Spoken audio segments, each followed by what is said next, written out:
그 13장 이후로 이스라엘 백성들이 기업을 얻는 말씀을 계속적으로 보고 있습니다. 우리가 지금 이스라엘 백성들을 보게 되면요, 이미 한 반 정도는 기업이 나누어졌습니다. 땅으로만 보게 되면 반 이상의 땅이 나누어진 것이라고 할 수 있죠. 요단 동편에는 므낫세 반지파 그리고 갓 르우벤 지파가 기업을 받은 것을 우리가 13장 말씀에서 우리가 보았었고요. 14장과 15장 말씀에서는 유다 지파가 기업을 받은 그러한 부분을 보았습니다. 그리고 16장과 17장에서는 에브라임과 므낫세 지파가 요셉 지파라고 할 수 있죠. 이 두 지파가 기업을 받은 것을 보았습니다. 지금까지 그 요단 동편의 지파, 두 지파 반, 그리고 요단 서편의 지파, 두 지파 반, 그래서 다섯 지파가 이미 기업을 받았고요. 지금 아직까지 그럼에도 불구하고 기업을 받지 못한 그러한 지파가 있다라는 것을 우리가 볼 수 있습니다. 오늘 말씀은 그 나머지 지파의 이제 기업을 나누는 말씀이 이제 18장과 19장에서 이제 우리가 보게 되어지는데요. 근데 오늘 말씀을 보면 원래 그 기업을 예전에 나눌 때에는 예전 기업을 나누는 그런 지역은 길갈 지역 그 지역이었었는데 오늘 말씀을 보게 되면 18장 1절 말씀을 보게 되면 이렇게 시작하고 있습니다. 우리 1절 말씀을 같이 한번 읽어볼까요? 이스라엘 자손의 온 회중이 실로에 모여서 거기에 회막을 세웠으며 그 땅은 그들 앞에서 돌아와 정복되었더라. 지금 아까 제가 뭐 지도로서 이거를 잠깐 설명을 드리게 되면 요단 동편을 지금 이만큼 기업을 나눈 겁니다. 유다가 여기를 기업을 나눴고요. 에브라임이 이 지역을 지금 기업으로 다 받았습니다. 그런데 지금 이전에 그 이스라엘 백성들은 어디에 모여 있었던 거냐 하면 이 길갈 지역, 여리고 옆에 있는 그 지역에 처음에 요단강 넘어와서 이 지역에 모였었습니다. 근데 오늘 1절 말씀 보게 되면 실로로다 이스라엘 온 회중이 모였다라고 말씀하고 있어요. 이 실로 지역은 어디냐 하면 요 정도에 있습니다. 요 정도. 그러니까 요 중앙. 이 정도에 있는데, 여기에 왜 지금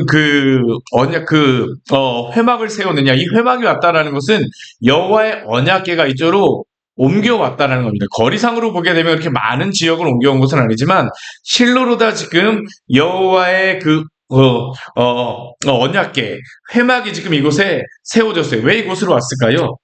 우리가 이것을 분명히 추정해 볼 수 있는데 이미 그 유다 지파나 에브라임 지파 같은 경우는 각각의 그러한 땅으로 다 지금 흩어진 겁니다.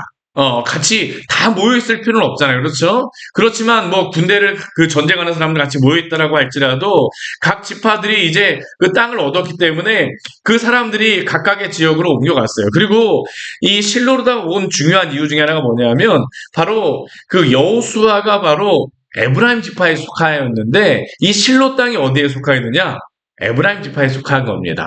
에브라임 지파가 그 땅을 받게 되자 이제 이스라엘 백성들이 언약궤를 그 에브라임 지파가 있는 그 지역으로 다 옮기게 되어졌어요. 그리고 이 실로 같은 경우는 이제 어떻게 되냐 하면 우리 우리 상 말씀에 보게 되면 블레셋과 이스라엘이 전쟁할 때, 엘리 제사장 때, 사무엘이 태어날 때, 그 전까지는 이제 실로의 여호와의 언약궤가 이곳에 있게 되어지는 겁니다. 꽤 오랜 시간 동안 이곳에 머물러 있게 되는 거죠. 한 400년 정도 머물러 있게 되어지는데, 이 실로에 머물러서 이제 이 언약궤가 있었는데, 근데 문제는 무엇이냐?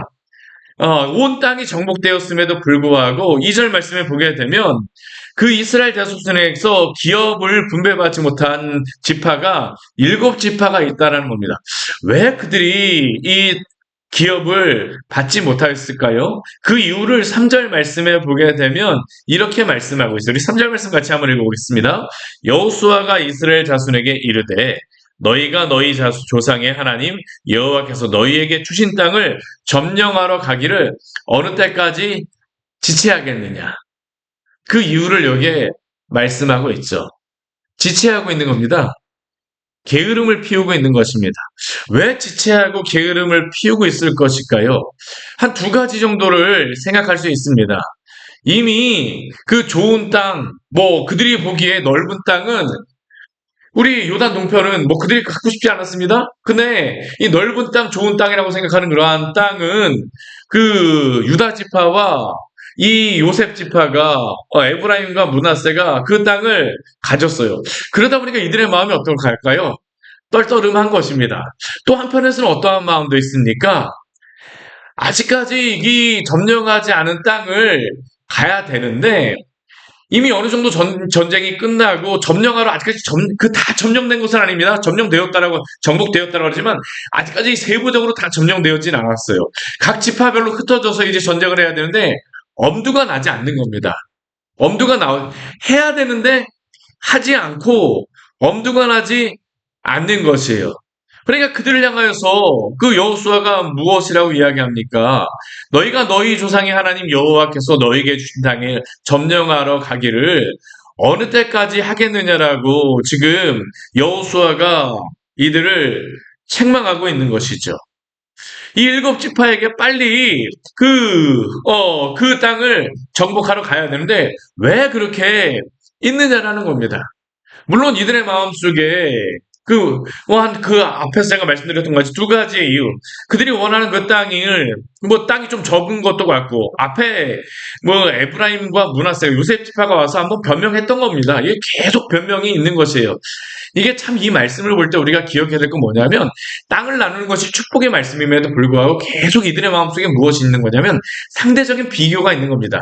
어떤 지파가 어떤 땅을 갖고, 우리가 조금 작은 것 같은데, 유다 지파가 땅을 가지니까 에브라임과 므낫세 같은 경우는 유다 지파가 좋은 땅을 가진 것 같고 넓은 땅을 가진 것 같은데, 근데 유다하고 에브라임 그 요셉 지파가 땅을 받고 나니까 일곱 지파 같은 경우에는 아니 쟤네들이 저게 크게 땅을 가졌으니까 우리가 손해 보는 것 아닌가, 바로 이들의 마음속에 있는 그러한 것이죠.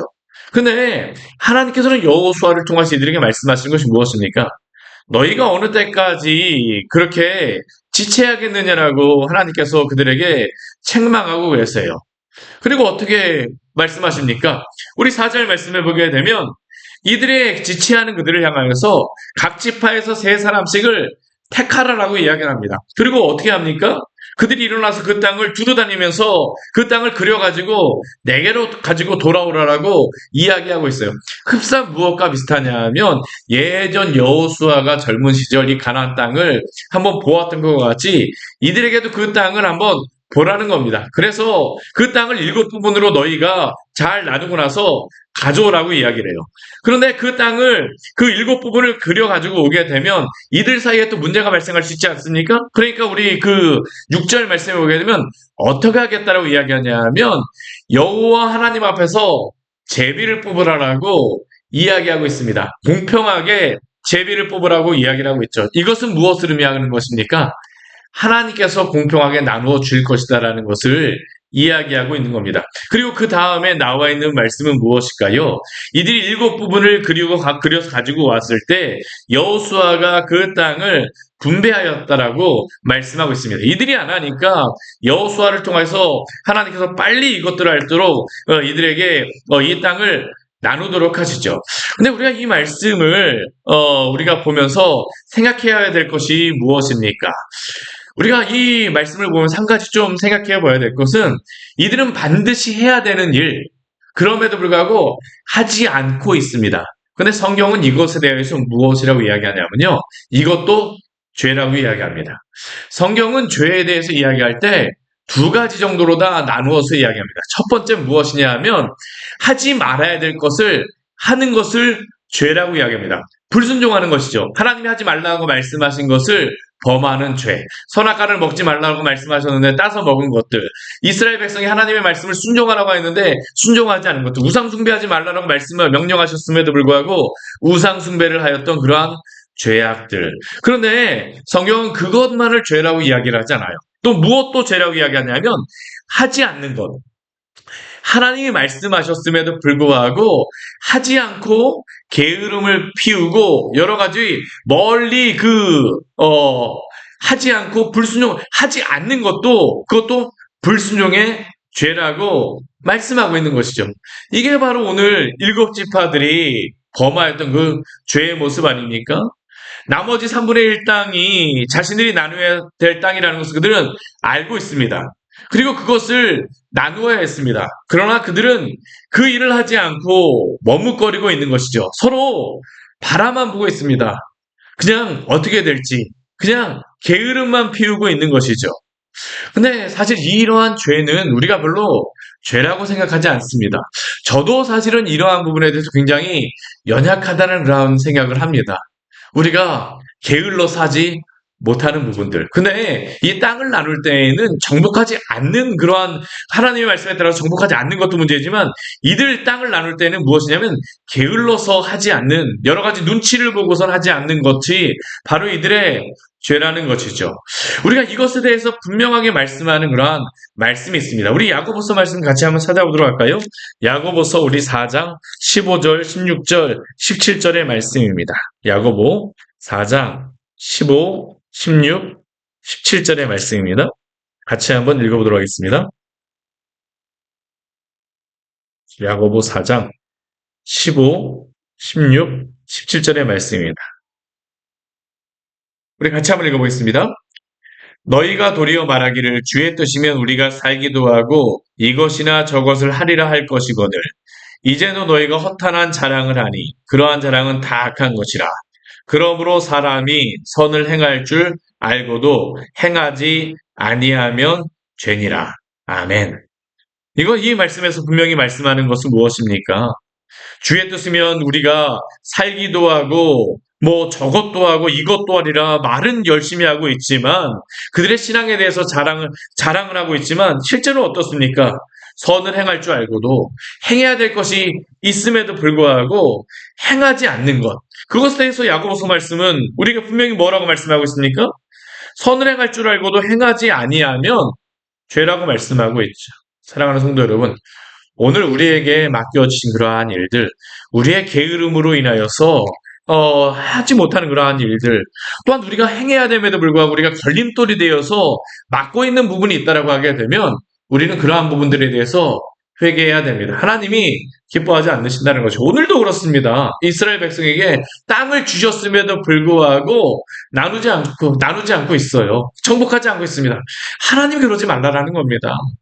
오늘도 주님 앞에서 우리에게 맡겨진 그러한 일들 하지 않은 그러한 부분이 있다면 우리의 게으름이라든가 우리의 떨떠름한 마음 때문에 막고 있는 부분이 있다면 우리가 주님 앞에 회개하고 또 주님께서 우리에게 맡겨진 일들 충성함으로 행하는 또 이 시간 되어지기를 원합니다. 우리가 또 그 뒤에 말씀해 보게 되면요. 이렇게 각 지파별로 이제 땅을 분배하는 말씀이 나오는데 우리 그 18장 11절 말씀서부터 이후에 28절까지의 말씀에서는 베냐민 지파가 땅을 나누는 그러한 말씀이 나오고 있습니다. 우리 19장 말씀에서 나머지 지파가 땅을 나누는데요. 이 베냐민 지파 같은 경우는 굉장히 많은 그러한 말씀을 18절의 그러한 말씀을 땅을 나누는 말씀을 보여주고 있어요. 이 말씀을 잘 보게 되면요. 오히려 에브라임과 므낫세보다도 에브라임이랑 므낫세 같은 경우는 경계선만 이렇게 어느 정도 윤곽만 이야기했을 뿐인데 이 베냐민 지파 같은 경우는 넓은 땅을 한 것은 아니지만 그 땅이 경계가 어디이고 그 마을이 어디인가를 거의 정확하게 분명하게 기술하고 있습니다. 오늘 그 18장 11절서부터 우리 뒤에 말씀까지 말씀하고 있는데요. 우리 그 12절서부터 14절까지의 말씀은 북방의 경계와 서쪽의 경계입니다. 그런데 이들이 있는 그러한 땅을 쉽게 얘기하면 이렇습니다. 우리 18장 11절 말씀 보게 되면 베냐민 지파의 그러한 경계가 땅이 어디인가를 우리에게 이렇게 말하죠. 우리 18장 11절 말씀 같이 한번 읽겠습니다. 베냐민 자손 지파를 위하여 그들의 가족대로 제비를 뽑았으니 그 제비 뽑은 땅의 경계는 유다 자손과 요셉 자손의 중간이라. 아멘. 그러니까 베냐민 자손이 땅을 얻은 곳은 어디입니까? 이미 유다와 요셉 자손이 땅을 얻었잖아요. 그렇죠? 그 사이에다가 땅을 준 겁니다.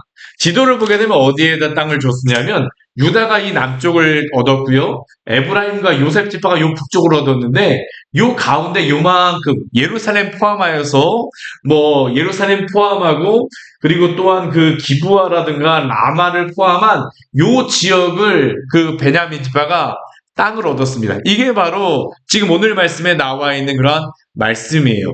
우리 12절부터 14절까지의 말씀은 북방의 경계가 어떠한가라는 것을 이야기하고 있는데, 북방 경계는 쉽게 얘기하면 에브라임과 므낫세와 경계하고 있는 그 땅입니다. 그런데 이 베냐민 지파 같은 경우에는 이 서쪽으로는 또 이 밑에 쪽에 누가 얻었었냐면 단이 이만큼을 또 땅을 얻은 겁니다. 그러니까 이 베냐민과 단이 유다와 에브라임 사이를 쭉 연결하는 그런 그 어떤 나누는 그러한 지역이 되어졌어요. 근데 경계선의 역할을 이 베냐민과 단이 행한 것입니다. 그리고 이 뒤에 그 말씀 15절, 16절 말씀에 보게 되면 남쪽 경계가 어떠한가라는 것을 이야기하고 있는데, 이 남쪽 경계는 유다의 그러한 그 지역입니다. 동쪽 경계는 요단강이 바로 경계라고 이야기를 하고요.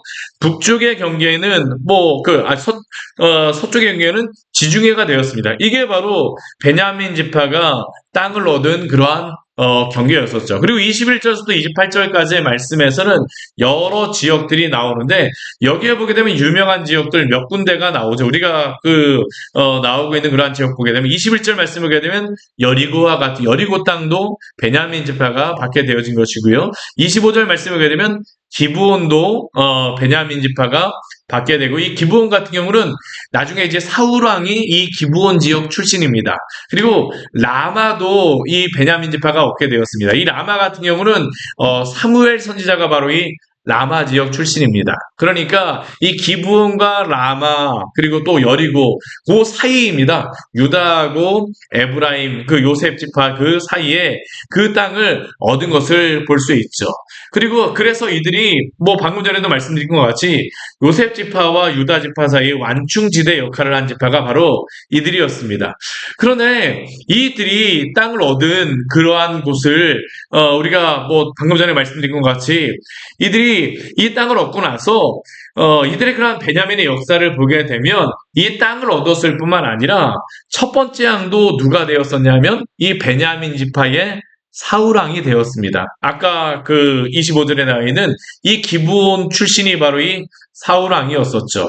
왜 사울왕이 왕이 되었을까라는 것들을 우리가 이러한 것들을 생각해 보게 되면, 지금 이 이스라엘 백성 안에서는 두 지파가 지금 경쟁을 하고 있습니다. 유다 지파와 요셉 지파요. 근데 하나님께서는 이 지파들이 서로 간에 먼저 왕이 되거나 이러한 것들을 하게 되면 나라가 나누어질 염려가 있기 때문에 첫 번째는 하나님께서 사울이 속하였던 베냐민 지파를 세우신 것이었었죠.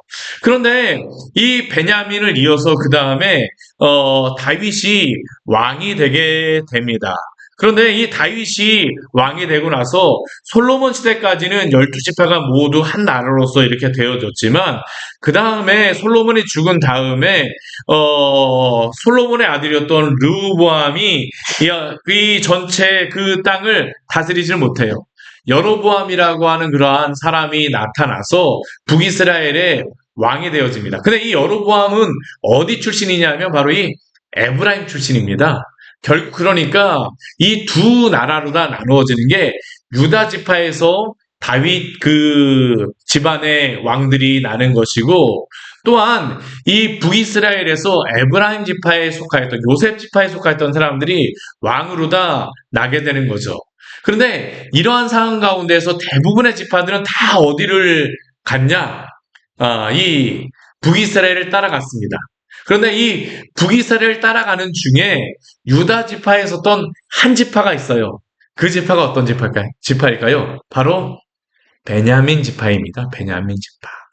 어찌 보면 이렇게 베냐민 지파의 그러한 경계라든가 지역을 정확하게 말씀하는 것은 바로 이들이 유다 지파를, 다윗의 그러한 집안을 따랐기 때문이죠. 유다 지파를 따른 게 아니라 하나님이 다윗을 왕으로 세우셨기 때문에 이 북이스라엘이 나누어질 때에도 베냐민은 이 북이스라엘을 따라가는 것이 아니라 남유다를 따라가서 이 다윗 집안에 남았었습니다. 왜요?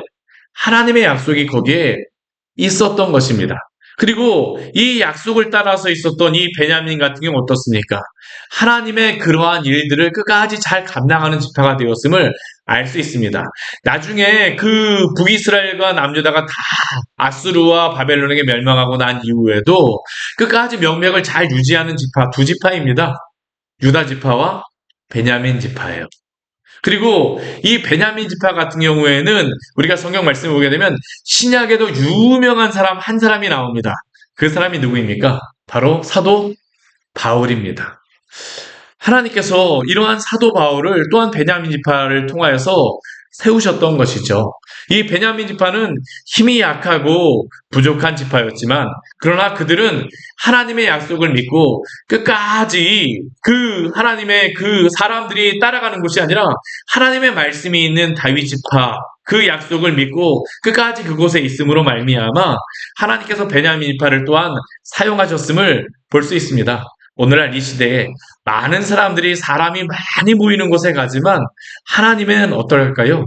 사람이 많이 모인다고 해서 사람들이 이렇게 한다고 해서 하나님이 그것을 꼭 기뻐하는 것은 아닙니다. 오늘도 하나님의 말씀에 따라 살아가는 또 우리가 되어지기를 원합니다. 세상 사람들이 이렇게 한다고 해서 여기저기 따라다니는 것이 아니라 하나님의 말씀이 있는 곳, 그곳이 바로 가장 복된 곳입니다. 베냐민 지파와 같이 하나님의 그 언약을 따라서 또한 살아가는 우리 귀한 성도님들 되시기를 축원합니다. 같이 기도하도록 하겠습니다. 하나님 아버지, 오늘 말씀을 통하여서 우리에게 귀한 은혜를 주시니 감사를 드립니다. 이스라엘 백성들이 하나님 아버지 분명히 그들에게 정복한 땅이 있음에도 불구하고 그 땅을 나누지 않고 있습니다. 그들의 게으름과 여러 가지 이유들로 인하여서 제쳐놓고 또한 그 땅을 정복하지 못하는 그러한 모습, 어쩌면 우리의 모습인 것 같습니다. 하나님, 우리가 게을러서 주님의 일을 하지 못하는 그러한 일들이 있습니까?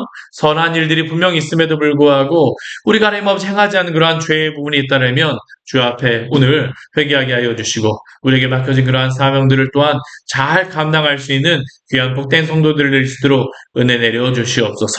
그리고 우리가 주님의 일을 할 때에 세상의 여러 소리들 따라서 사람들이 많이 한다고 해서 그곳에 따라가는 것이 아니라 하나님의 약속, 하나님의 언약이 있는 그러한 하나님 아버지 말씀을 따라 살아가는 자들 되어지게 하여 주시고 정말로 주님의 말씀하셨기 때문에 세상의 하나님 아버지 소리 때문이 아니라 여러 가지 사상 때문이 아니라 우리가 하나님의 말씀에 따라서 순종하는 귀한 복된 성도들을 될 수 있도록 또한 우리의 삶도 주님 지켜주시옵소서. 명절의 기간입니다. 이 명절 기간 은혜 안에 잘 지내게 하여 주시고 오직 주 예수 그리스도 안에서 기뻐하며 즐거워하는 복된 시간 될 수 있도록 주께서 함께 하여 주십시오. 주님이 우리의 주인이십니다. 예수님 이름으로 기도드립니다. 아멘. 오늘 말씀 같이 기억하시면서 기도하며 나가도록